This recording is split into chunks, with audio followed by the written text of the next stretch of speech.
Mat Tahir yang dipertua Majlis Guru Cemerlang Negeri Sembilan merangkap naib yang dipertua Majlis Guru Cemerlang Malaysia. Barisan tuan-tuan ketua sektor, tuan-tuan ketua-ketua pegawai pendidikan daerah, pegawai-pegawai Jabatan Pendidikan Negeri serta pegawai pendidikan daerah, para pembentang, para pempamer, datuk-datuk, datin-datin, tuan-tuan dan puan-puan, seterusnya para peserta yang kami hormati sekalian. Yang berbahagia Datuk, tuan-tuan dan puan-puan hadirin yang dihormati sekalian, selamat datang kami ucapkan ke Majlis Seminar Amalan Terbaik dan Inovasi Peringkat Kebangsaan bagi tahun 2019.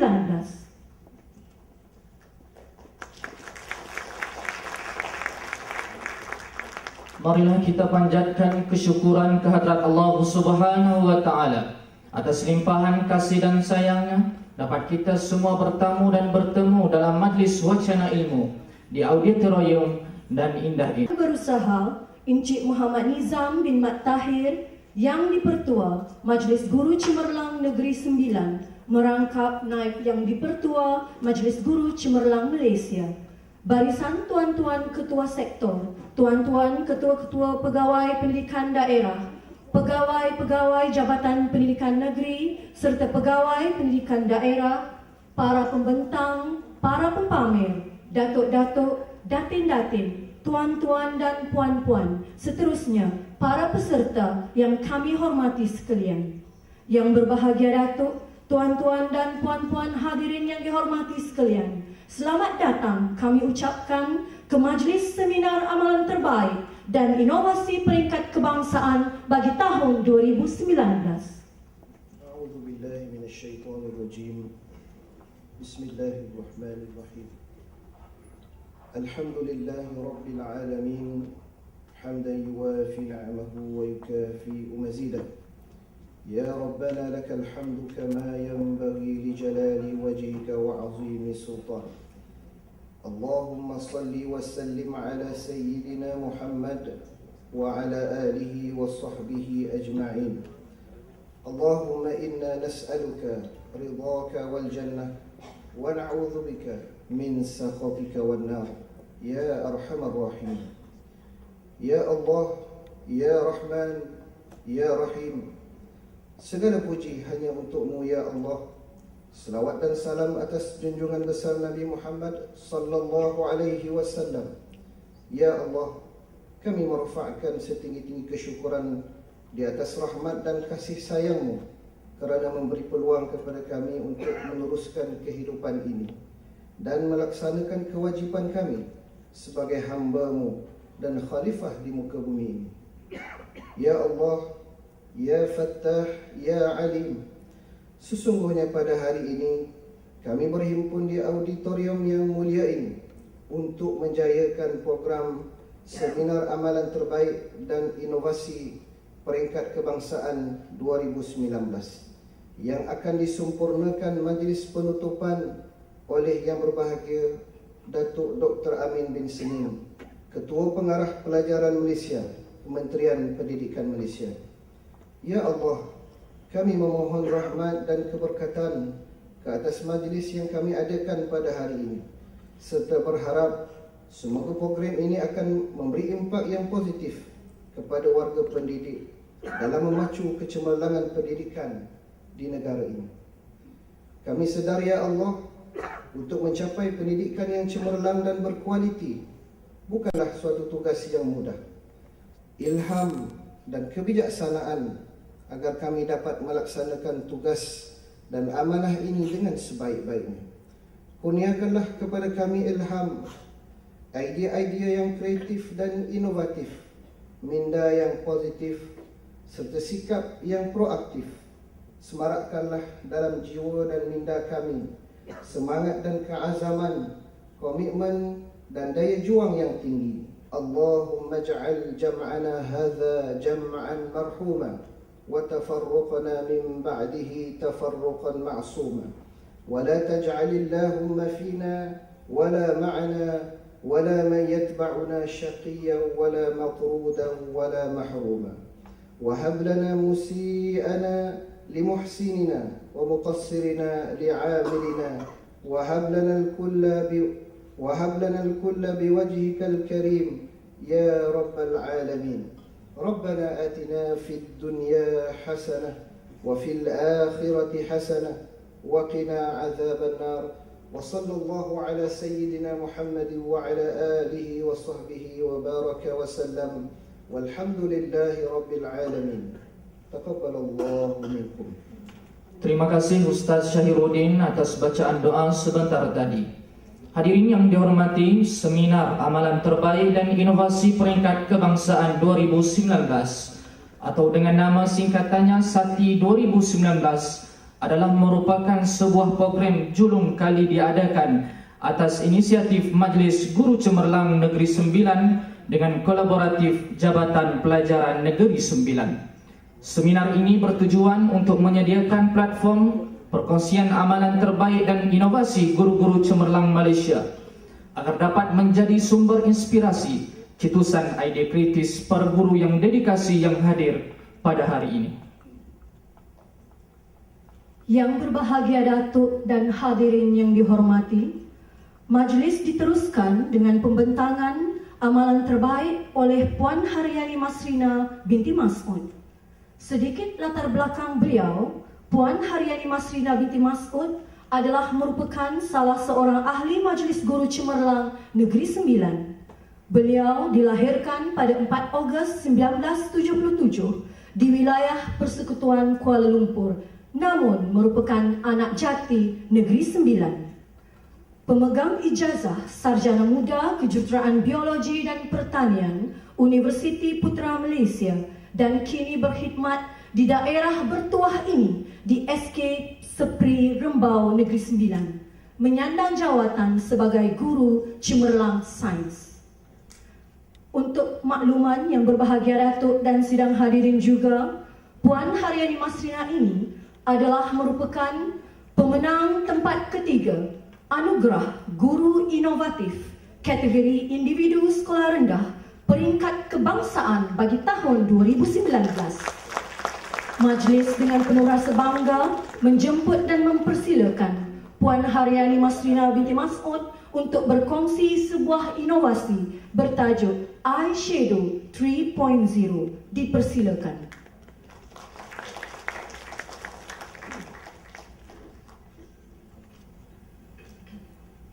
Bismillahirrahmanirrahim. Yang berbahagia Datuk Dr. Amin bin Senin, Ketua Pengarah Pelajaran Malaysia. Yang berbahagia Datuk Haji Fakhruddin bin Haji Ghazali, Pengarah Pendidikan Jabatan Pendidikan Negeri Sembilan. Yang berusaha Encik Muhammad Nizam bin Mat Tahir, yang di-Pertua Majlis Guru Cemerlang Negeri Sembilan, merangkap naib yang di-Pertua Majlis Guru Cemerlang Malaysia. Barisan tuan-tuan, ketua sektor dan ketua pegawai pendidikan daerah, pegawai-pegawai Jabatan Pendidikan Negeri serta pejabat pendidikan daerah, para pembentang dan pempamer, datuk-datuk, datin-datin, tuan-tuan, puan-puan dan warga pendidik yang saya hormati sekalian. Alhamdulillah, saya rasa bertuah pada hari ini dapat berkongsi satu inovasi yang saya kira simple-simple sahaja berbanding inovasi tuan-tuan dan puan-puan, dan saya mengharapkan agar perkongsian ini dapat memberi manfaat kepada kita semua. Okay. Maaf ya, nervous sikit.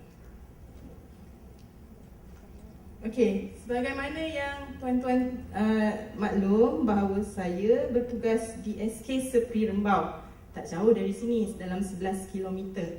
Dan untuk pengetahuan tuan-tuan dan puan-puan, majoriti anak murid saya adalah anak-anak kampung dan anak-anak orang asli yang sungguh suci dan murni.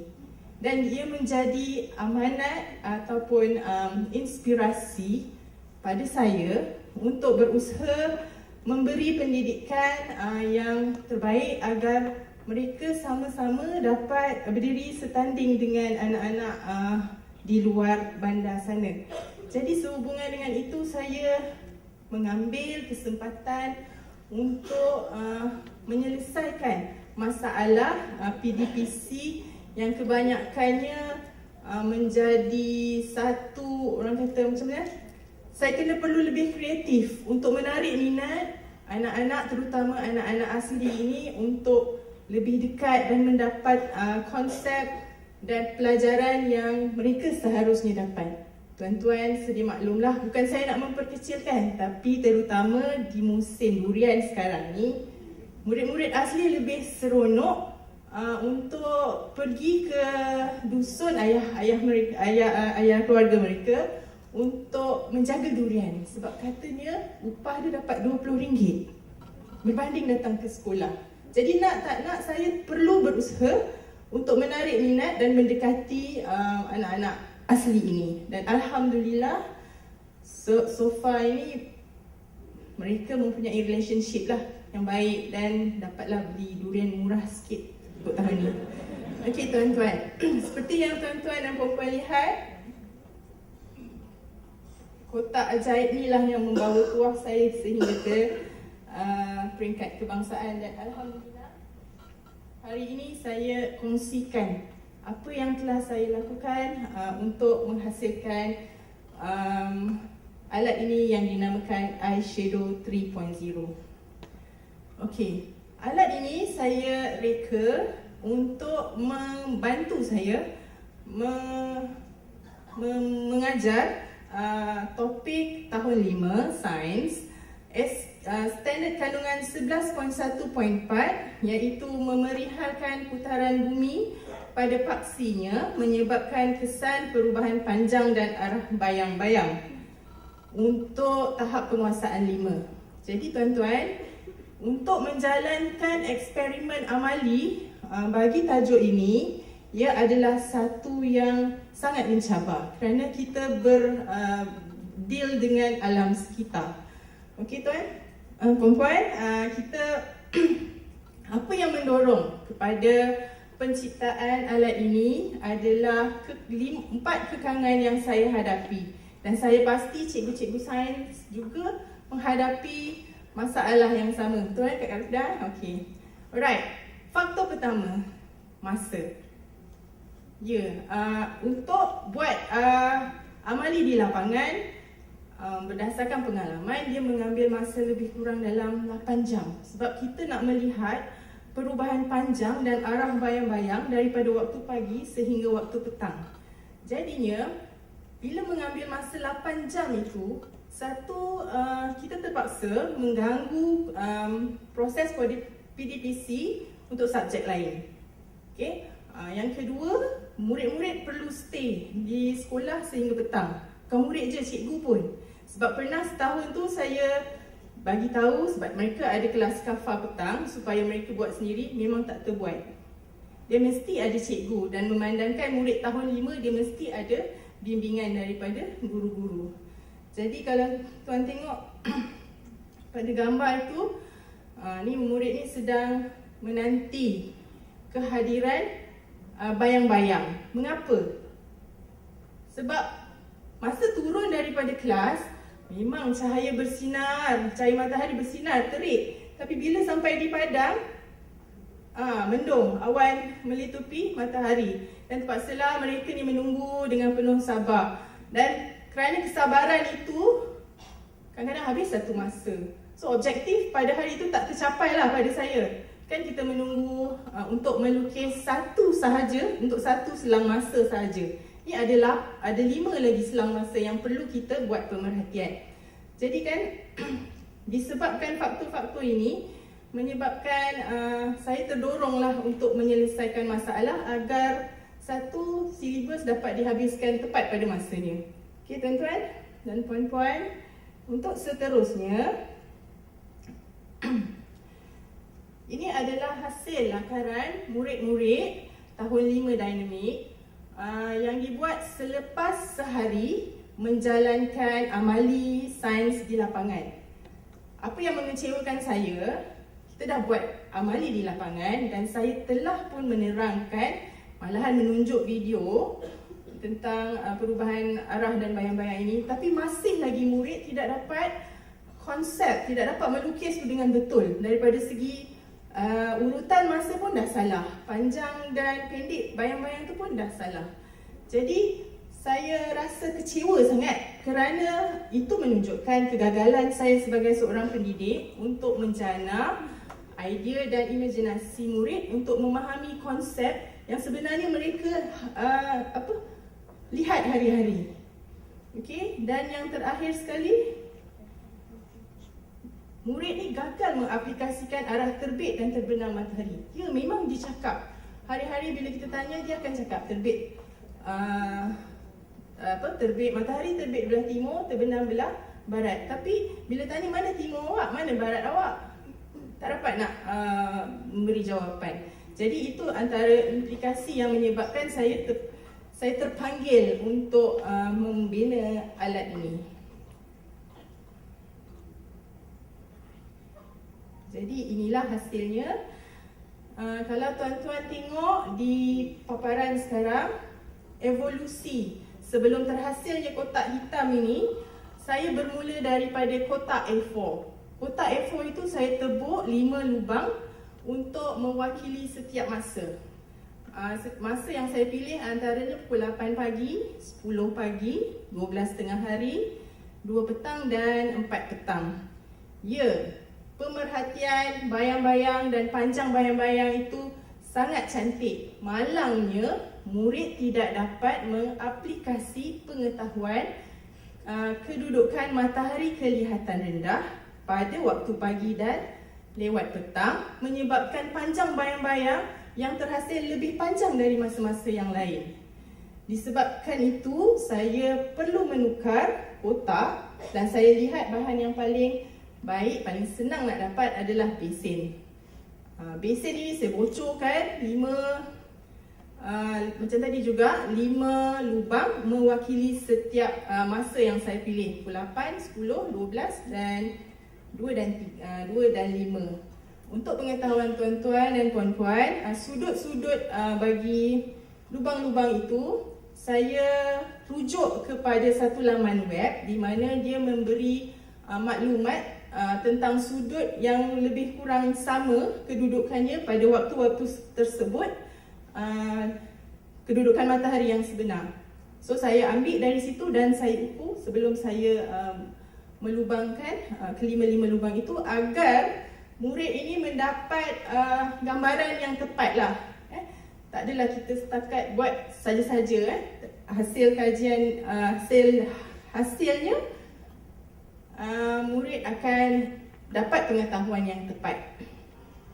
Okey, kalau tuan-tuan dan puan-puan tengok di sini, dalam kotak hitam ini saya masukkan juga elemen daripada subjek matematik. Mereka dah belajar bagaimana mengukur sudut. Di sini mereka boleh mengimplementasikan pengetahuan itu untuk melihat bagaimana setiap saat, setiap masa yang berubah itu menyebabkan panjang bayang-bayang berubah. Okay, daripada daripada panjang ke pendek dan seterusnya. Saya juga masukkan kompas kerana kompas ini memang dibekalkan di sekolah rendah, malangnya penggunaan tidak semaksimum yang mungkin. Sebab murid sekolah rendah tidak didedahkan langsung tentang arah mata angin. Jadi di sini saya mengambil kesempatan untuk menggunakan apa yang telah dibekalkan oleh KPM. Okey, jika tuan-tuan dan puan-puan lihat, saya menjalankan ujian pra dan pos dan alhamdulillah setelah menggunakan alat eyeshadow ini dilihat banyak peningkatan, terutamanya dalam 3 aspek penilaian yang saya buat ini, iaitu melakar bayang-bayang mengikut urutan waktu, melakar panjang bayang-bayang mengikut kedudukan matahari dan melakar arah bayang-bayang terhasil. Kenapa semua melakar? Sebab melakar adalah salah satu kemahiran manipulative science yang ditaksir di dalam PBD. Jadi murid-murid sekolah rendah perlu menguasai kemahiran melakar ini sebelum pergi ke sekolah. menengah. Dan di sini terdapat peningkatan daripada 23% meningkat kepada 86%. 86% bukan 100%. Kenapa bukan 100%? Sebab saya yang 20% lagi tu lebih kurang terpaksa dipanggil untuk menjalani intervensi. Maksudnya dia tak boleh ramai-ramai. Sebab tu dia gagal untuk menguasai sewaktu kita buat pada ujian pra pertama. Kena intervensi one by one. Jadi apa yang telah saya buat selepas beberapa kali intervensi, sebab kita boleh ulang benda tu, simulasi itu, maka alhamdulillah walaupun anak orang asli mampu mengaplikasikan konsep dan kemahiran yang saya cuba terapkan ini. Okay, tuan-tuan dan puan-puan, di sini saya masukkan perbandingan di antara penggunaan eyeshadow, kelebihan eyeshadow dan tanpa eyeshadow sewaktu menjalankan eksperimen untuk standard kandungan ini. Okay, dari segi masa, banyak sangat perbezaannya. Kalau amali di lapangan memerlukan 8 jam, tetapi menggunakan eyeshadow, alhamdulillah boleh dipendekkan menjadi 10 minit dan boleh diulang-ulang. Seperti nombor 3 tu, amali boleh diulang-ulang sehingga murid faham. Dan sekiranya kita buat, bukan bermaksud di sini saya membuat eyeshadow ini bukan bermaksud dia totally boleh menggantikan amali di lapangan. Seelok-eloknya buat. Cuma ini adalah backup. Sebab sekarang ni kita menerapkan kemahiran model pembelajaran inquiry kepada anak-anak kita. Jadi itu yang saya cuba implementkan agar mereka aktif dalam PDP dan seterusnya mendapat jawapan-jawapan daripada penerokaan masing-masing. Malaysia di mana setiap murid perlu membina kemahiran inquiry untuk menguasai pengetahuan sepanjang hayat bagi membolehkan mereka menghubung kaitkan pelbagai pengetahuan. Marilah kita lihat video PDP murid tahun 5 di SK Sepri menggunakan eyeshadow. Oh ya tuan-tuan, saya lupa nak beritahu kenapa daripada Basin saya tukar kepada bag James Bond ni. Sebenarnya pada mula kami peserta-peserta yang mewakili Negeri Sembilan, terima kasih kepada JPN kerana berusaha untuk membuat bengkel pemantapan. Jadi dari situ beberapa pegawai JPN, PPD membantu kami untuk mengupdate lah, naik taraf daripada Basin. Terpaksa ditukarkan atas alasan tiada nilai komersial. Jadi memang betul pun, saya malu sangat bawa Basin bocor 5 lubang dalam tu untuk present. Masa saya pertandingan di negeri, saya nampak tuan pengarah datang, saya lagi. Sebab saya cuma Basin bocor je tuan-tuan, tak ada apa-apa. Jadi saya mengucapkan ribuan terima kasih kepada JPN Negeri Sembilan. Saya sangat berhutang budi dan insya-Allah saya akan bantulah kawan-kawan yang berminat. Dan saya berharapkan tuan-tuan dan puan-puan mendapat manfaat dari perkongsian saya yang tak seberapa ini. Dan akhir kata dari saya, marilah kita pandang masalah PDP anak-anak murid kita ini sebagai satu peluang untuk kita berinovatif. Sekian, wabillahi taufiq wal hidayah. Assalamualaikum warahmatullahi wabarakatuh. Sidang hadirin yang dihormati, susun atur majlis kita diteruskan lagi dengan ucapan alu-aluan oleh Yang di-Pertua Majlis Guru Cemerlang Negeri Sembilan merangkap naib Yang di-Pertua Majlis Guru Cemerlang Malaysia. Majlis dengan ini mempersilakan Yang Berusaha Encik Muhammad Nizam bin Mat Tahir untuk memberikan ucapan dengan segala hormatnya, dipersilakan. Assalamualaikum warahmatullahi wabarakatuh dan salam sejahtera. Yang berbahagia Datuk Dr. Amin Senin, Ketua Pengarah Pelajar Malaysia, Kementerian Pendidikan Malaysia. Yang berbahagia Datuk Haji Fakhruddin bin Haji Ghazali, pengarah pendidikan Jabatan Pendidikan Negeri Sembilan, barisan tuan-tuan ketua sektor dan ketua-ketua pegawai pendidikan daerah, barisan rakan kepimpinan Majlis Guru Cemerlang Malaysia, pegawai-pegawai Kementerian Pendidikan Malaysia, Jabatan Pendidikan Negeri dan pejabat pendidikan daerah, div-div kehormat, para pembentang dan pempamer, datuk-datuk, datin-datin, tuan-tuan, puan-puan serta warga pendidik yang saya hormati sekalian.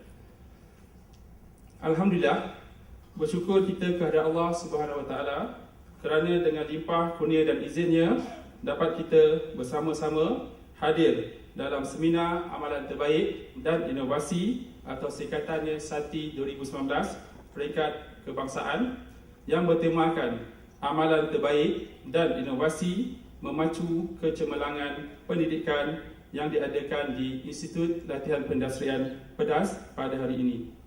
Terlebih dahulu, saya sebagai mewakili pihak pengelola ingin merakamkan ucapan penghargaan dan setinggi-tinggi terima kasih kepada Yang Berbahagia Datuk Dr. Amin Senin, Ketua Pengarah Pelajaran Malaysia, Kementerian Pendidikan Malaysia atas kesudian untuk sama-sama dengan kita pada hari ini.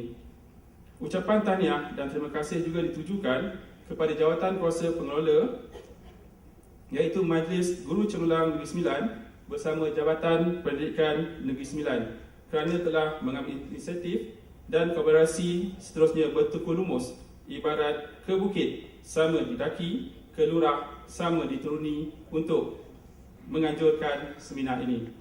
Sebenarnya, gabungan pelbagai pihak yang membabitkan Majlis Guru Cemerlang Negeri Sembilan, Jabatan Pendidikan Negeri Sembilan dan Pejabat Pendidikan Daerah Rembau adalah satu usaha terbaik untuk menyampaikan ilmu pengetahuan yang bermakna kepada semua.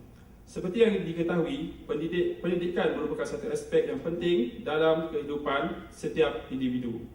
Pendidikan mula diberikan sejak seorang itu dilahirkan sehinggalah ia menemui ajalnya.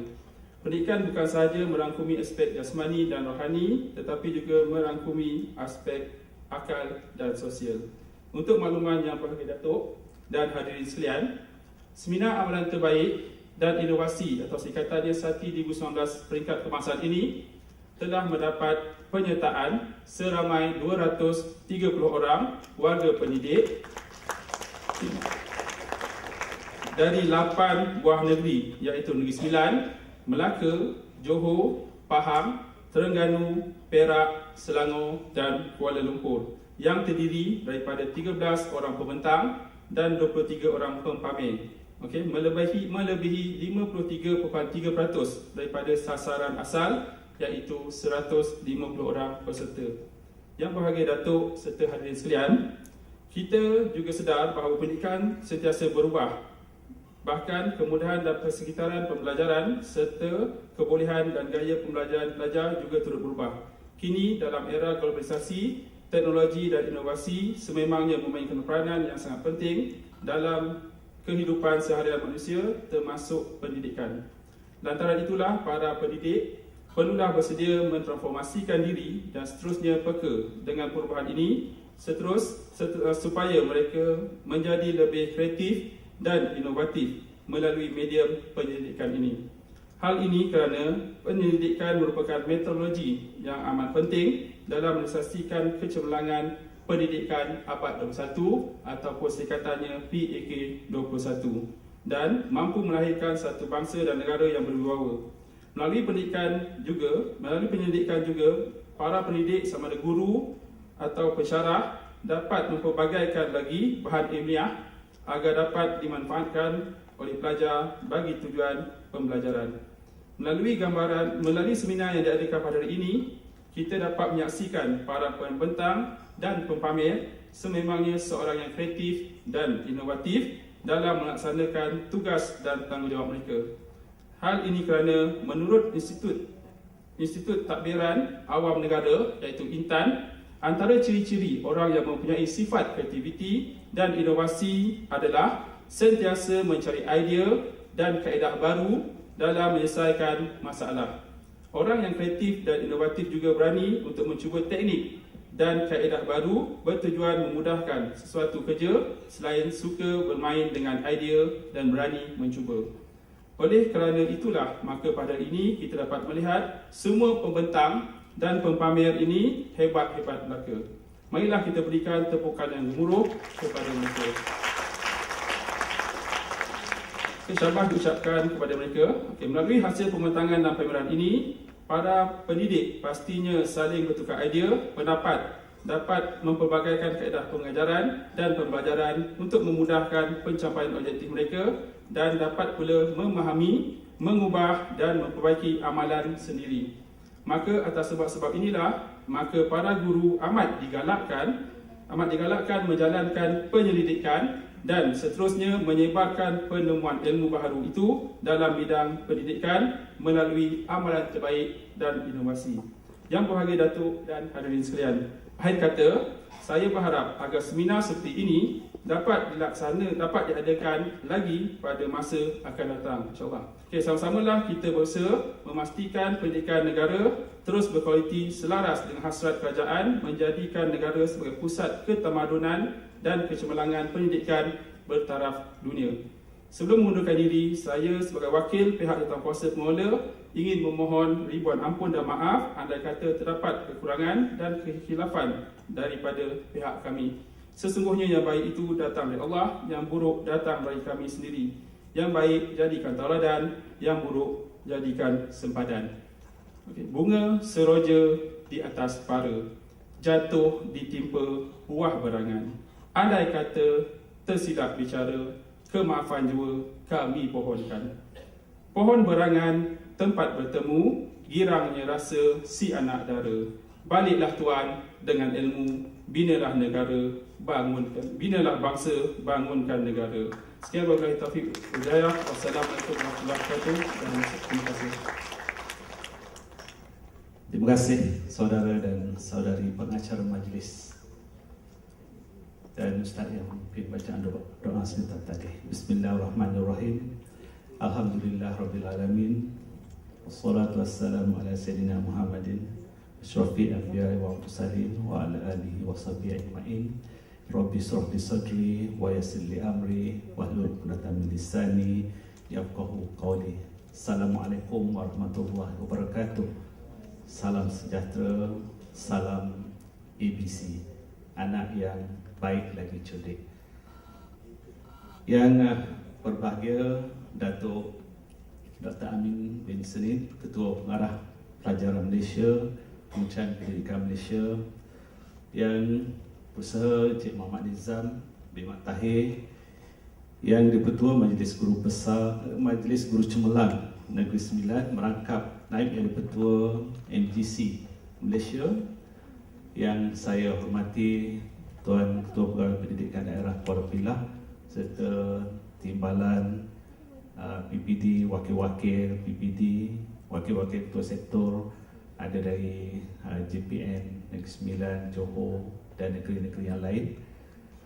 Yang saya hormati Jawatankuasa Majlis Guru Cemerlang, Kebangsaan dan juga Negeri Sembilan, yang saya hormati rakan-rakan pegawai daripada Jabatan Pendidikan Negeri dan Jabatan Pendidikan Daerah, para pembentang serta pempamer, guru-guru cemerlang, para peserta seminar, tuan-tuan dan puan-puan yang dirahmati Allah sekalian.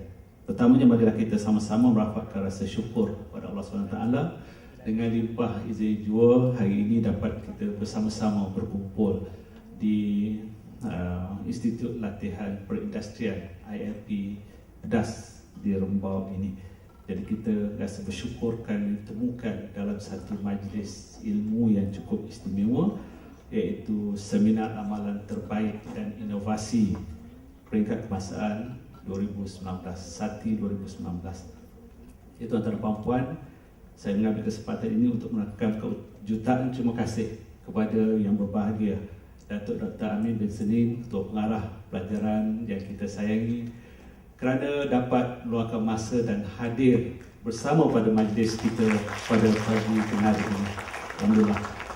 Pada saya, ini adalah satu manifestasi yang menunjukkan sokongan yang bagi Datuk kepada usaha rakan pendidik seluruh negara dalam usaha untuk memastikan kualiti diri cikgu itu sendiri meningkat dengan adanya amalan terbaik dan melaksanakan inovasi. Jadi sebenarnya yang berbagai datuk selalu memberi pesan kepada kami pengarah-pengarah negeri mengatakan kejayaan pelajar, kecemerlangan pelajar itu bermula dari pengajaran dan pembelajaran di bilik darjah, dan sudah pasti apa yang berlaku dalam bilik darjah itu datang daripada guru. Sekiranya guru-guru yang ada dalam bilik darjah ini seperti tuan-tuan dan puan-puan yang begitu berminat untuk meningkatkan diri, yang dapat mempamerkan inovasi, yang sentiasa memikirkan perkara yang baik, saya amat yakin satu hari nanti tidak mustahil negara kita ini akan mempunyai anak-anak pelajar yang hebat dari segi sasiah dan akademik mereka. Jadi tuan-tuan dan puan-puan, syabas dan tahniah kepada semua pempamer dan pembentang untuk amalan terbaik pada hari ini. Jadi saya nampak yang bahagia Datuk pun teruja tadi melihat pameran-pameran yang diadakan dengan kreativiti daripada rakan-rakan guru, ada juga pelajar-pelajar, dan saya yakin ada ratusan, ribuan lagi di luar sana guru-guru yang ingin berkongsi dalam platform sebegini. Jadi saya ucapkan syabas dan tahniah kepada Cikgu Nizam dan rakan-rakan jawatankuasa serta semua yang terlibat atas usaha SATI 2019 ini. Kita harapkan SATI akan berterusan untuk tahun-tahun yang akan datang dan juga di peringkat yang berbeza-beza. Jadi saya sejujurnya, seikhlasnya terus mengalu-alukan untuk tuan-tuan dan puan-puan sama ada menggunakan Negeri Sembilan ini sendiri sebagai tapak untuk diadakan SATI tahun-tahun yang berikut ataupun untuk mendapatkan sokongan daripada saya dan rakan-rakan, insya-Allah. Kerana ini adalah sesuatu yang sangat memberi nafas baru kepada bidang pendidikan. Jadi tuan-tuan dan puan-puan, saya juga mengambil kesempatan mengucapkan banyak terima kasih kepada Institut Latihan Perdas ini kerana memberikan kemudahan untuk kita berseminar selama sehari. Dan tuan-tuan dan puan-puan, sekali lagi selamat datang, terima kasih berkunjung ke rumah. Rumah ini istimewa dengan beberapa jenis masakan yang mungkin ramai yang tahu. Sabak salai dan salai-salai, masak lemak cili api yang podeh tak podeh. Kat sini ada aiskrim podeh. Sebab tempatnya pedas, maka di sini ada jual aiskrim pedas. Jadi nak rasa aiskrim pedas, belilah di sini. Jadi selamat datang dan rasailah keindahan daerah Rembau ini dan juga masakan dan keistimewaan masakan tradisional.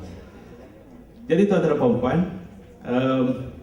saya difahamkan usaha yang dijalankan oleh Majlis Guru Cemerlang ini adalah hasil perbincangan mereka dalam jawatankuasa supaya dapat memperkasakan guru cemerlang seluruh negara. Jadi saya yakin guru cemerlang yang ada dalam negara kita ini yang sudah dipilih, dikenal pasti oleh satu panel yang memilih untuk diberi anugerah guru cemerlang itu adalah mereka yang berwibawa. Daripada grade 41 ke 44 ke 48, 52 sampailah ke JUSA ataupun grade khas. Jadi tentunya semuanya berkualiti. Jadi sekiranya kita ada platform sebegini, pasti dia akan terus memperkasakan lagi usaha kita menaikkan taraf guru cemerlang. Jadi semalam hari Khamis 2 hari lepas, saya pun sebagai panel penilai untuk guru cemerlang grade khas di Kota Baru. Jadi saya menilai guru yang saya nilai itu memang mempunyai satu bakat yang istimewa kerana beliau juga guru cemerlang 44 ke 48, 48 ke 52, sekarang untuk grade khas. Jadi saya yakin yang ada dalam dewan ini juga tuan-tuan dan puan-puan, satu hari nanti teruskanlah usaha supaya status guru cemerlang itu menjadi lebih hebat. Dan apa yang penting yang kita harapkan, saya sebagai pengarah negeri, tentu nanti yang bagi Datuk akan sampaikan hasratnya, bahawa kita mengharapkan Guru Cemerlang menjadi pemakin kepada guru-guru yang lain untuk terus berkongsi ilmu dalam pelbagai platform. Kalau hari ini kita bercakap tentang PLC itu adalah satu platform yang terbaik, dan marilah kita semua guru-guru Cemerlang terus sambut dan perkasakan, dan tidak ada ruginya kerana ilmu yang kita kongsi itu pasti akan berpanjangan. Jadi walaupun daripada satu besen buruk Cikgu Hairani bawa tadi, besen berlubang, tapi dengan besen berlubang itu ilmu itu dihayati, dan kalau jadinya anak yang kita didik dengan ilmu itu tadi menjadi orang hebat, maka ilmu itu berpanjanganlah sampai bila-bila, dan jadilah amal jariah buat kita semua. Jadi tuan-tuan dan puan-puan, tidak ada satu pun yang rugi kepada kita semua. Jadi hari ini mungkin saya boleh berkongsi sedikit yang bagi Datuk dalam platform hari ini dengan rakan-rakan. Jangan lupa, kita dalam mendidik anak bangsa kita hebat dalam akademik, sasiah juga kita mesti utamakan. Kalau saya di Negeri Sembilan, hala 7 yang saya tetapkan ialah untuk melahirkan ABC, anak yang baik lagi cerdik. Itulah dalam salam di awal saya tadi, ABC, anak yang baik lagi cerdik ini, kerana kita mengutamakan sasiah diri pelajar dahulu. Kemudian apabila baiknya pelajar itu, sudah pastilah mereka mudah menerima didikan, dan didikan yang kita beri dengan pelbagai inovasi yang kita cipta ini, pasti mereka akan jadi anak yang cerdik dan cemerlang. Jadi susunan ABC itu sudah cantik. Janganlah kita langkau jadikannya C dahulu tanpa menyediakan B yang sangat penting. Jadi ABC, anak yang baik lagi cerdik itu, kita teruslah bawa sama-sama supaya nanti kita dapat lahirkan anak yang baik, anak yang solehah, dan seterusnya cemerlang dalam pendidikan mereka. Jadi tuan-tuan dan puan-puan, segarat itulah daripada saya pada tengah hari ini. Saya sekali lagi merakamkan ucapan syabas dan tahniah kepada Cik Nizam, Jawatankuasa dan tuan-tuan dan puan-puan atas kehadiran dan pengelolaan seminar amalan terbaik dan inovasi ini. Dan kepada yang bahagia Datuk, terima kasih banyak-banyak kerana sudi berkunjung ke Negeri Sembilan. Saya pasti banyak yang dapat kita ambil daripada pesanan yang bahagia Datuk nanti untuk kita terus pegang sebagai satu amanat azimat yang kita nak perkasakan di bumi bertuah Malaysia ini. Tuan-tuan dan puan-puan, kita kata sedikit perbilangan adat Melayu Negeri Sembilan sebelum saya menutup bicara. Sesusun bak sirih, serata sebenda, sepadan seperkebunan, sehina semahu, madu seorang, madu semua. Jadi dengan kata-kata itu saya sudahi dengan wabillahi taufiq wal hidayah. Wassalamualaikum warahmatullahi wabarakatuh. Terima kasih. Assalamualaikum warahmatullahi wabarakatuh. Selamat pagi. Terima kasih saudara pengacara majlis yang berusaha, Datuk Haji Fakhruddin bin Haji Ghazali, pengarah Jabatan Pendidikan Negeri Sembilan, Cikgu Muhammad Izam bin Muhammad Tahir, yang Di-Pertua Majlis Guru Cemerlang Negeri Sembilan, merangkap yang Di-Pertua Guru Cemerlang Malaysia, rakan-rakan PPD, cikgu-cikgu yang saya hormati sekalian. Pertama sekali, alhamdulillah kita dapat bersama pada pagi ini dalam seminar amalan terbaik inovasi 2019 perangkat kebangsaan ataupun SATI 2019.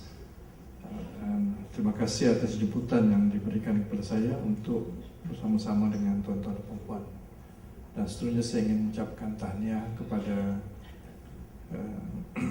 Cikgu Nizam dan juga rakan-rakannya, Urustia, yang dapat mengadakan seminar pada pagi ini, dan juga kepada para pembentang, pemamir yang terlibat dalam program pada hari ini.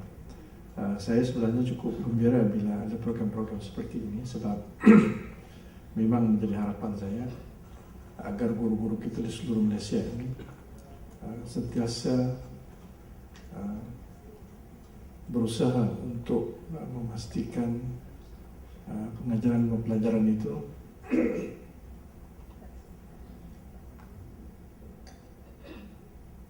dapat sampai ke satu peringkat yang boleh anak-anak kita dapat belajar dengan lebih mudah dan lebih cepat untuk meningkatkan keupayaan mereka. Dan saya banyak pergi ke negeri-negeri dan juga menghadiri beberapa program. Saya dapati sudah mula ada tanda-tanda awal program-program seperti ini mendapat sambutan yang baik daripada guru-guru kita. Dan saya menjangkakan dalam tahun-tahun mendatang ini guru-guru yang terlibat, sama ada yang terlibat dengan seminar ataupun tidak terlibat, mereka berada di peringkat sekolah, meningkatkan kreativiti mereka untuk melihat supaya pengajaran pembelajaran itu dapat berkualiti. Satu perkara yang saya ingin kongsi dengan tuan-tuan dan puan-puan, dalam konteks kreativiti dan inovasi dalam PNP ini, saya selalu peringatkan tujuan kita meningkatkan kreativiti dan menghasilkan bahan-bahan pengajaran pembelajaran itu asasnya bukan memudahkan kita mengajar. Itu bukan asasnya. Asasnya ialah untuk memudahkan murid belajar. Always remember that. Selalu ingat itu. Kalau tuan-tuan tengok semua kreativiti yang situ, semuanya memudahkan murid belajar, kan?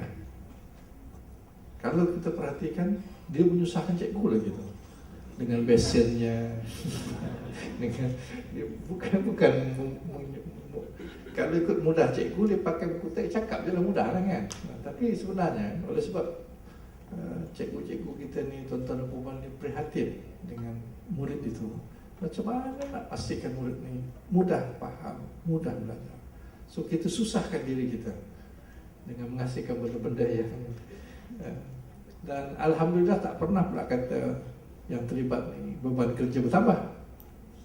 Itu dia punya kehebatannya itu.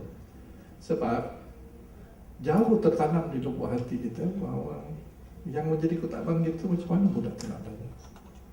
Tentang itu saya cukup menghargai peranan cikgu-cikgu sekalian.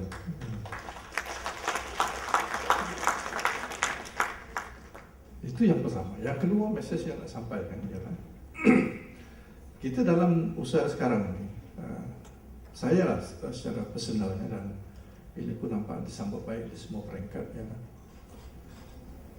bila kita memikirkan soal kecemerlangan ini, saya ingin membawa satu pemikiran yang berbeza daripada amalan-amalan sebelum ini. Sebab itu dalam naratif baharu amalan pendidikan saya tidak menjadikan bahawa kecemerlangan pelajar itu kalau dari segi akademiknya sahaja, kalau kita tumpu yang itu tak betul.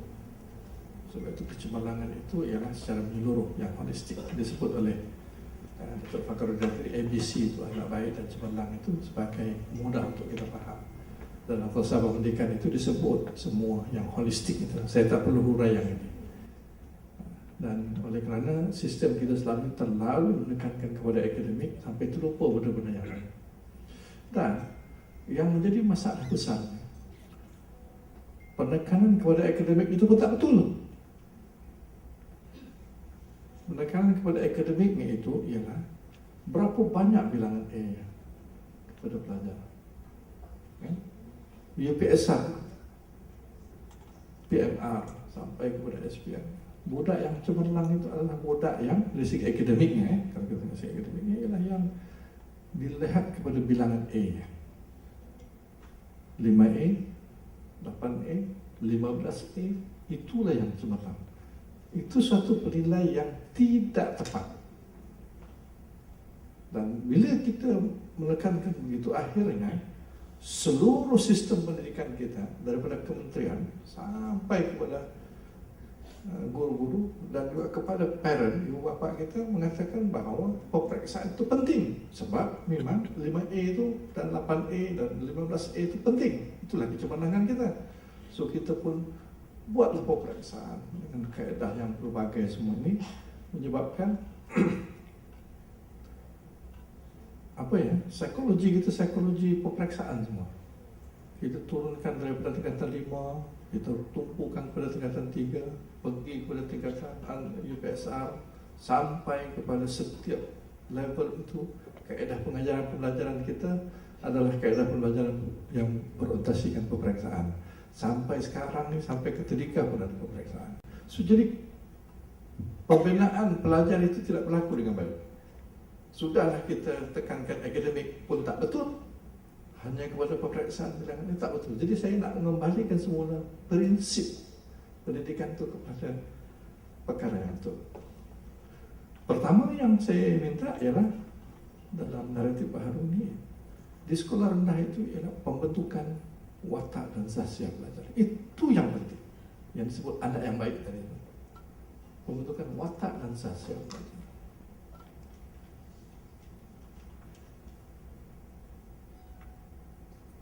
Jadi, sebab itu bila saya jadi KPPM, langkah pertama saya, yang pertama sekali saya buat ialah saya menghapuskan grade prorata sekolah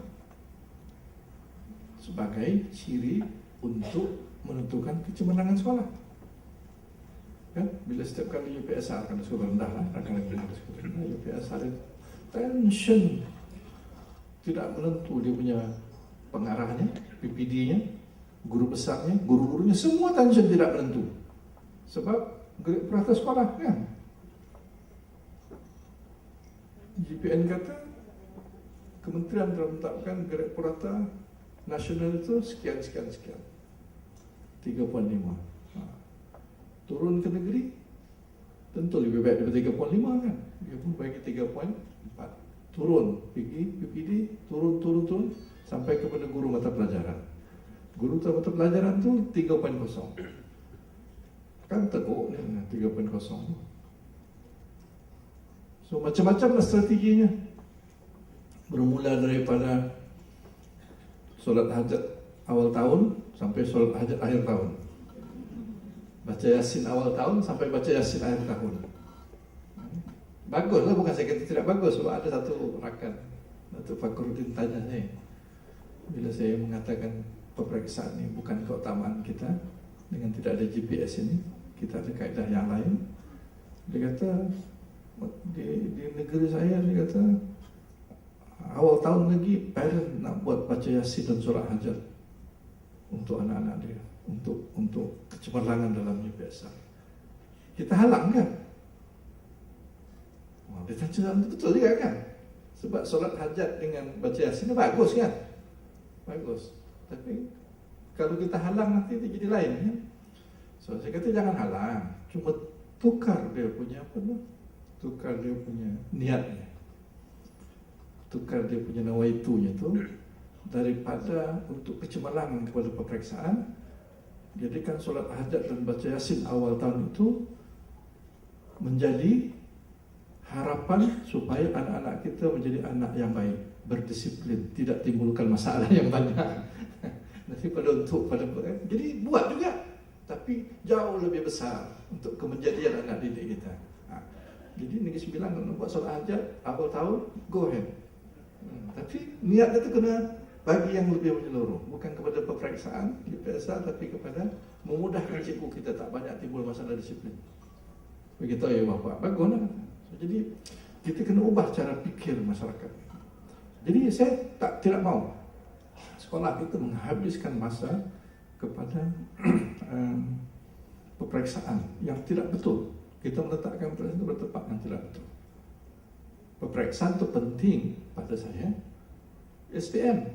Sebab SPM nanti dia nak keluar apa itu memang dia guna yang itu. Sebab itu saya katakan kepada PPD dan juga GPN, kalau nak buat penekanan selepas tingkatan 3, tingkatan 4, tingkatan 5, nak buat kelas tambahan buat. Memang itu pun sudah mula penekanan pada akademik. Tetapi Pentaksiran berasaskan sekolah itu, PBS itu daripada tahun 1 sampai tingkat 3 itu bukan peperiksaan, dia lebih kepada formative evaluation, formative assessment. Kan? Jadi pembentukan karakter sahsia muda itu bermula situ. Nah, di mana akademik itu kita nak, kalau tak ada peperiksaan bagaimana akademik itu kita nak nilai? Yang ini penting, dengar betul-betul ya. Apabila kita telah menekankan di sekolah rendah, saya bincang sekolah rendah ini dulu sebagai contoh, bila telah menekankan kepada peperiksaan PPSA ini dan kita mau bilangan A yang banyak, 6A, 7A, 8A. So apa yang berlaku? Semua yang cikgu sekolah rendah yang depan saya ini, strategi kita mengajar di sekolah rendah, ya, kaedah peperiksaan itulah drilling, habiskan kita punya sekatan pelajaran drilling, buat drill lah. Sampai bocor sentak mana kepala budak drill. Masih baik, dia punya besen tu 5 aja kok bocor.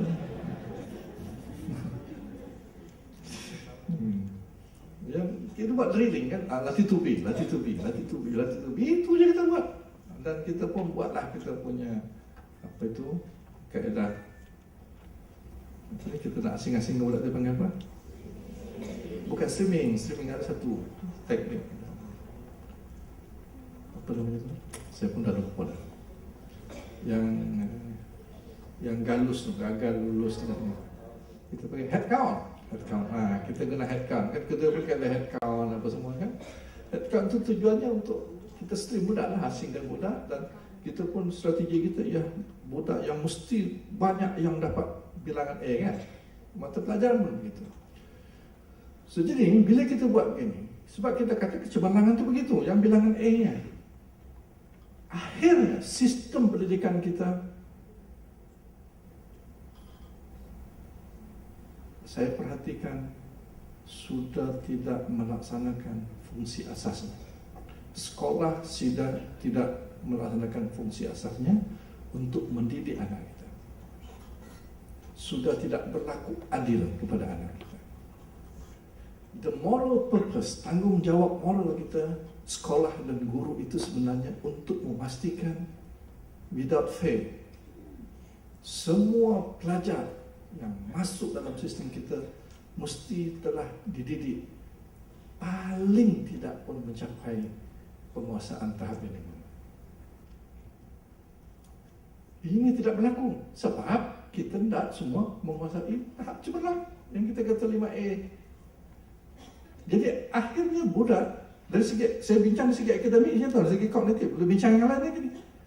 Akhirnya budak yang kita rasa tidak boleh tu, yang kita tengok, kamu tak ada harapan, tak sebut kat dia lah, tapi dalam arti budak ni tak ada harapan. Tumpukan budak yang ada harapan dapat A. So, sistem kita daripada sekolah sampai ke atas, sampai ke kementerian, pegawai cikgu tu, datang sampai ke bawah tu berfikir bagaimana nak dapatkan 6A kalau UPS. Menyebabkan budak yang tak pernah dapat lulus itu, kita tak rasa bersalah, kita tak rasa bertanggungjawab.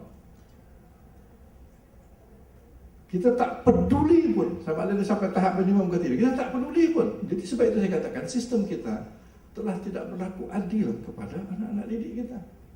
Sedangkan tanggungjawab moral kita untuk memastikan mereka itu perlu dididik dari segi akademiknya, dari segi kognitifnya sampai ke tahap minimum subjek yang dia ambil itu.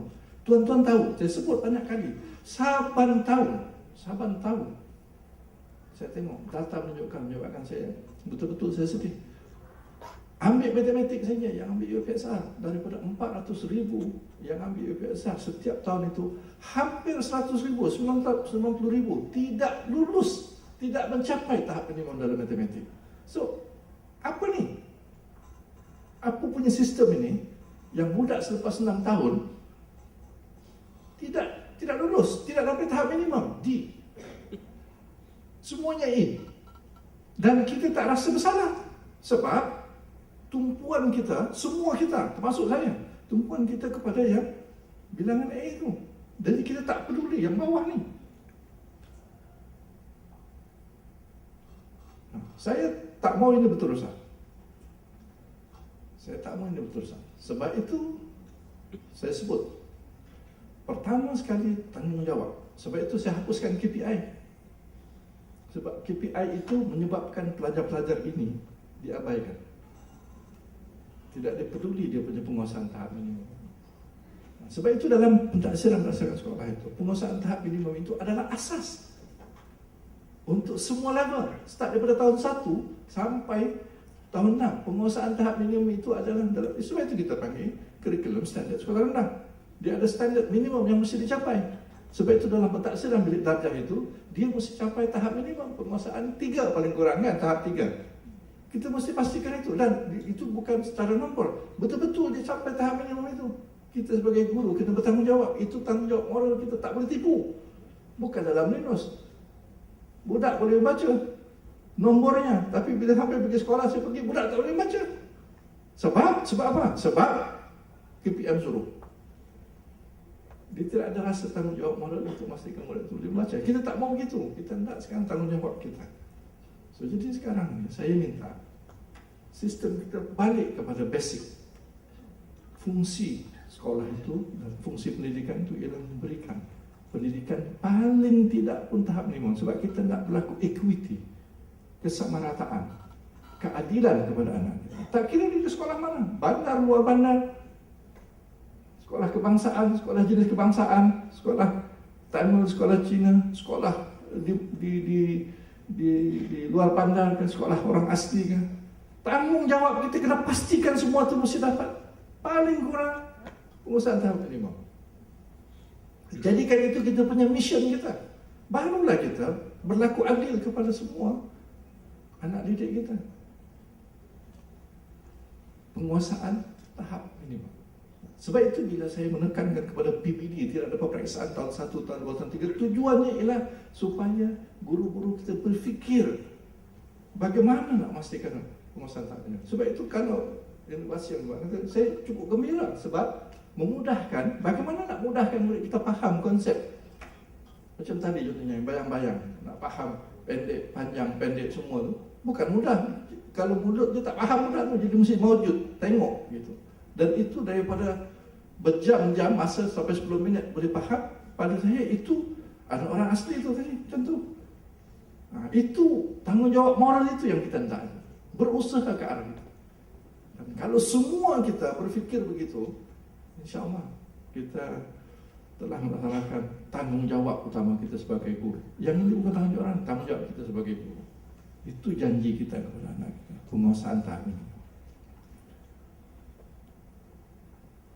Pastikan yang 400,000 pelajar, 440,000 yang ambil setiap tahun UPSR itu telah mencapai tahap ini.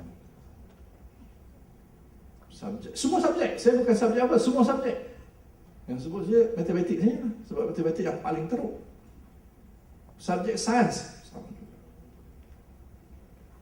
Bahasa Inggeris, bahasa Melayu, pendidikan agama, semua ni pastikan pelajar kita telah mencapai tahap minimum. Dan saya pun tidak mengharapkan benda ini berlaku overnight, tetapi fokus kita sekarang, cara berfikir kita kena berubah. Okey, kena berubah. Laksanakan dulu basic pendidikan itu, memberikan keadilan kepada semua anak kita. Inovasi-inovasi ini pada saya banyak membantu kita. Kalau seluruh Malaysia kita boleh berkongsi amalan terbaik ini, akan banyak memudahkan untuk kita memastikan kita bisa tahan ini. Persoalan yang ditanya kepada saya, kalaulah kita dari segi akademik ini, saya bincang akademiknya,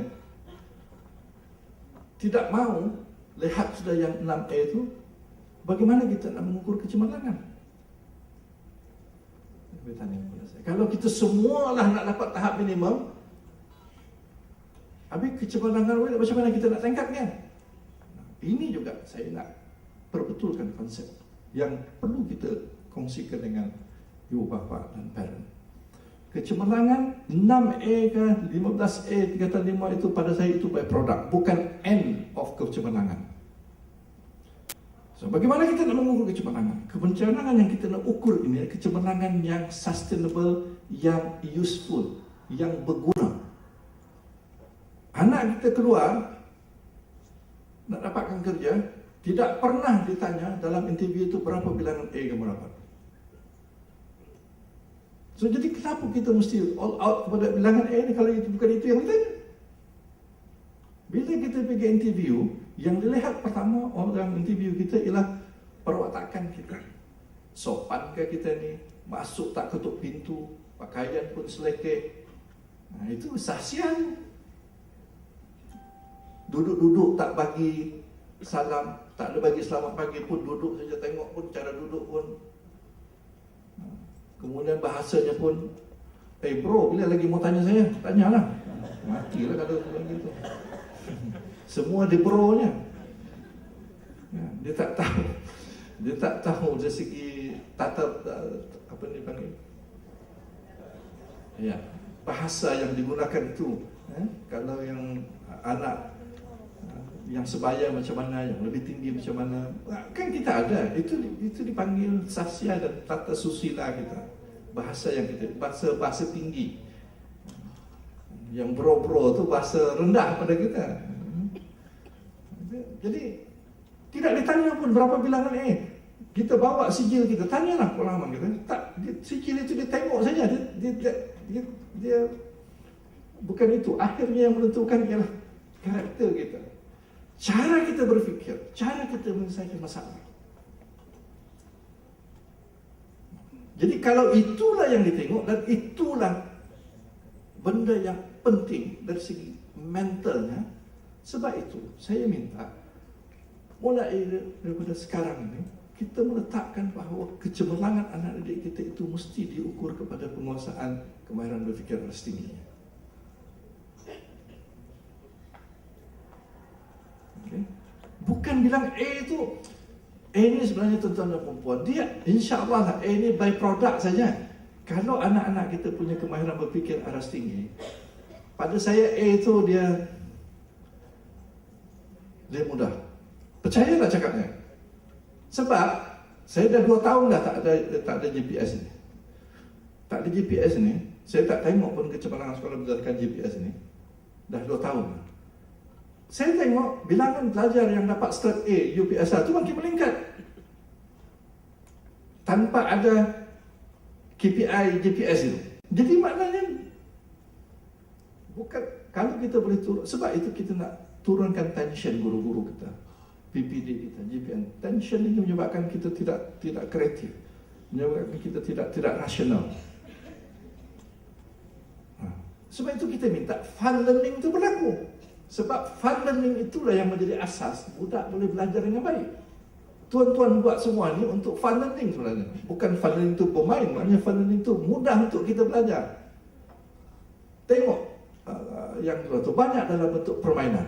Permainan itu ialah untuk menghasilkan fun learning. Fun learning itu supaya budak tu boleh belajar dengan mudah, boleh menguasai dengan mudah dan macam-macam cara untuk kita menang. Sebab itu kecemerlangan itu ialah tingkatkan kemahiran berfikir aras tinggi. Dan kita di kementerian pun dengan sengaja kita tingkatkan bilangan kemahiran berfikir aras tinggi dalam soalan-soalan kita. Sehingga kepada 50%. Dan analisis sekarang ni di perangkat kementerian, saya tak mau lagi tengok analisis berapa bilangan A. Pada saya, kalau kita nak tengok, saya tengok 2 je sekarang. Pertama yang saya tengok ialah penguasaan tahap minimum. Okay. Penguasaan tahap minimum itu setiap guru subjek tengok, pastikan kalau boleh 0 pelajar yang dapat E. Itu targetnya. Sekarang kita terbalikkan.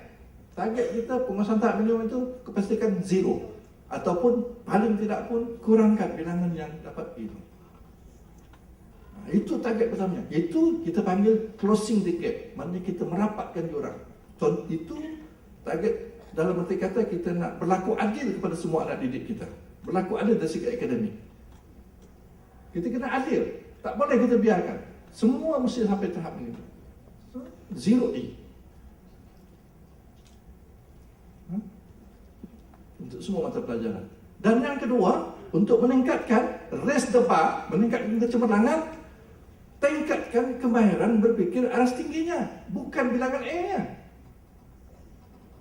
Soalan-soalan yang kita nak wujudkan, Saya bagi contoh tadi, saya bagi contoh mudah. Kawan kita tadi tu yang bentang bawa, saya ingat eyeshadow tu yang itu tadi. Saya pun macam mana eyeshadow tu, punya shadow bayangan. Jadi dia bagi contoh tadi, bagus tadi bila dia menyelesaikan masalah budak, mula-mula dia hantar budak pergi buat praktikal yang betul. Dia dapati pelajar itu cara dia melukis tu ada masalah tadi kan, cara melukis ada masalah. Dia tak puas hati. Bagus, sebab itu masalah. So dia gunakan kaedah dengan alatnya tadi itu, dengan masa 10 minit budak boleh faham. Okey? Nah, pada saya yang pertama, yang penyelesaiannya itu untuk memudahkan murid mencapai tahap minimum. Tetapi bagaimana sebenarnya kita nak tingkatkan kemahiran berfikir aras tingginya? Di mana? Alat itu pada saya memudahkan untuk mencapai tahap minimum, tapi nak meningkatkan kemahiran berfikir aras tinggi sebab ada pelajar yang jauh mungkin lebih cepat lagi dan mungkin nak tingkatkan. Nah, pada saya dalam kita mempegang pemikiran saintifik ni, sebab saya di antara yang terlibat tahun 80-an pemikiran kemahiran saintifik, berfikir saintifik ni. Pada kita tu kita panggil kemahiran proses. Kemahiran proses kemahiran proses ni dalam pemikiran saintifik ni. Dalam kita kalau nak mewujudkan pemikiran proses ini, kita terlalu terikat dengan kaedah berfikir, sebenarnya kita nak mendapatkan jawapan yang betul. Alat itu menunjukkan bagaimana jawapan yang betul. Bagus dari segi pemahaman konsep. Tetapi dari segi meningkatkan kemampuan berfikir aras tinggi, pada saya lah, mungkin tuan-tuan tidak setuju, pada saya yang pertama tadi itu bagus. Yang jawapan salah itu. Jawapan salah itulah sebenarnya sebab dalam proses sains ini, kalau kita nak jadi saintis, kita tak tahu jawapan lagi. Faham tak? Jawapan kita tak tahu. Sekarang ni kita hanya buat simulasi, jawapan sudah ada. Sebab itu bila kita belajar sains, kita susah hati kalau belajar kita dapat jawapan yang betul. Kan? Sebab pada kita fail kalau tak dapat jawapan yang betul.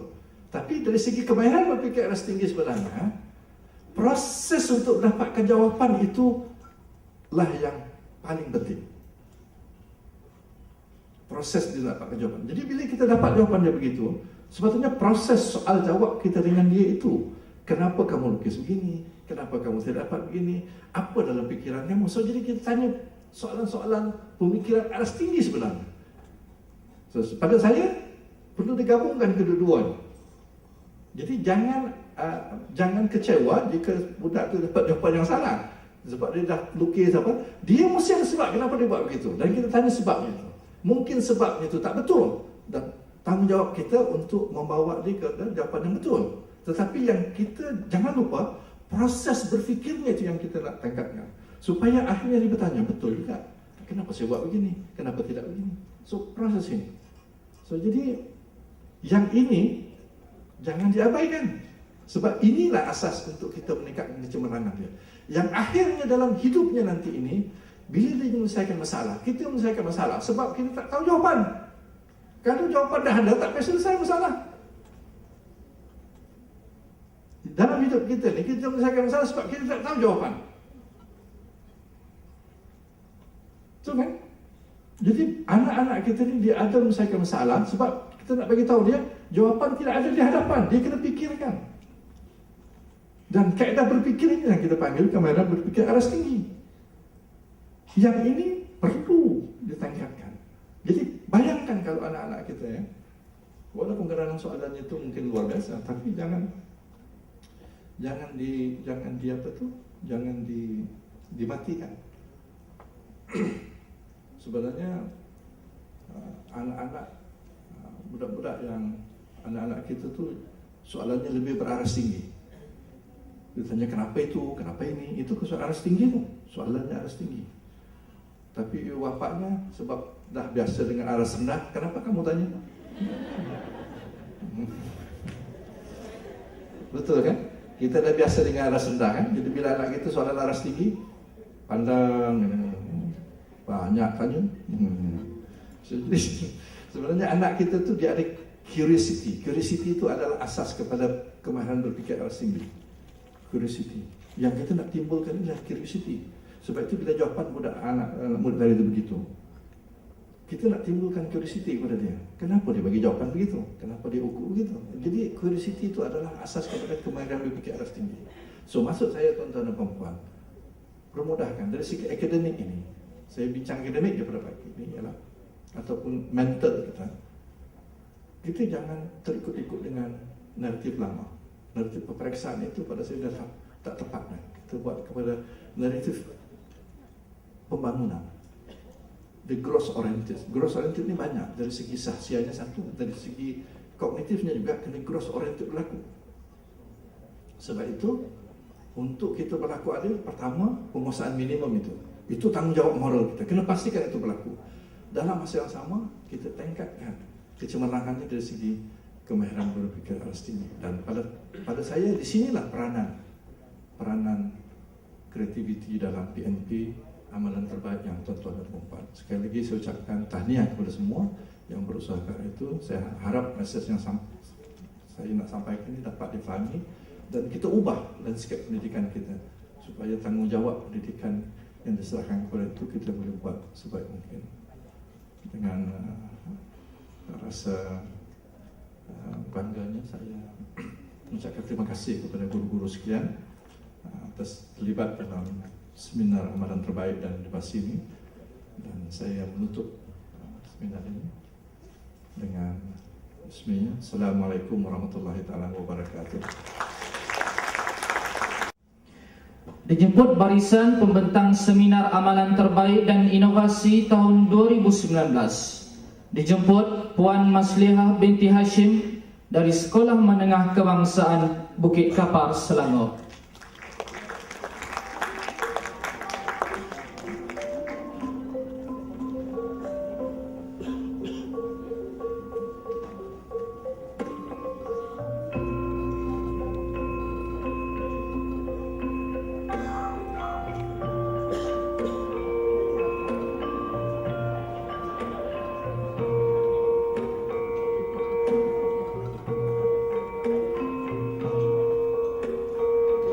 Dipersilakan Puan Hairul Nisa binti Khalid dari Maktab Tentera Diraja Kuala Lumpur.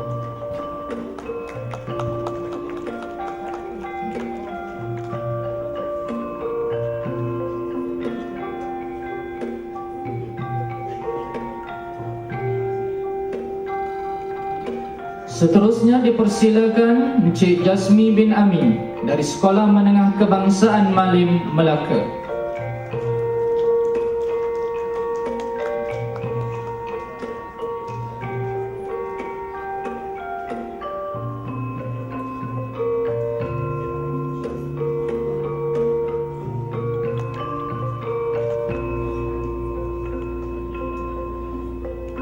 Seterusnya, Encik Muhammad Nizam bin Arsyad dari Sekolah Menengah Sains Sultan Haji Ahmad Shah, Pahang.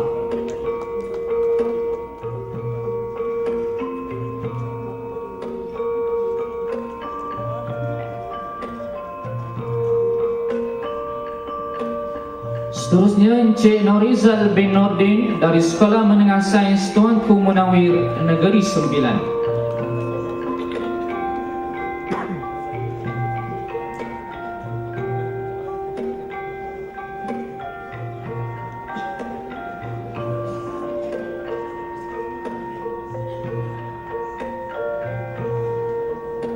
Seterusnya Puan Sudani binti Datuk Haji Sudin dari Sekolah Menengah Kebangsaan Seri Pagi, Negeri Sembilan.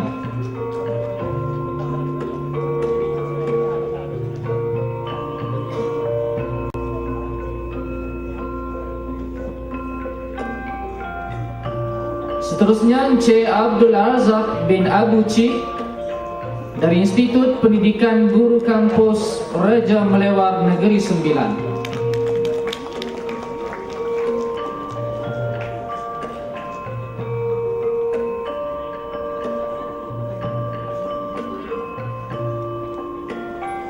Seterusnya Puan Nur Haslinda binti Abdul Samad dari Sekolah Menengah Kebangsaan Agama Syekh Haji Muhammad Said, Negeri Sembilan.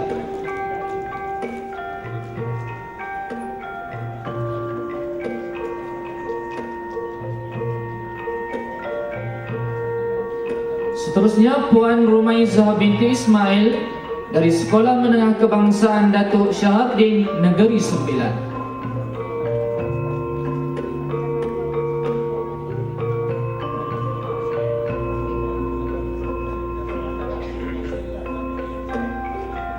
Seterusnya dijemput Puan Fawarni binti Haji Ahmad dari Sekolah Menengah Kebangsaan Agama Datuk Haji Abu Hasan Haji Sail, Negeri Sembilan.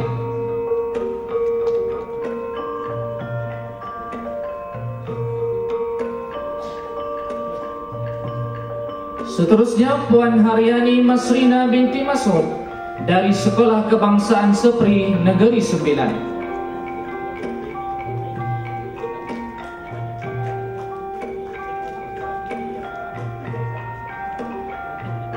Dan yang terakhir, Encik Muhammad Nizam bin Mat Tahir dari Sekolah Menengah Kebangsaan Datuk Sedia Raja, Negeri Sembilan.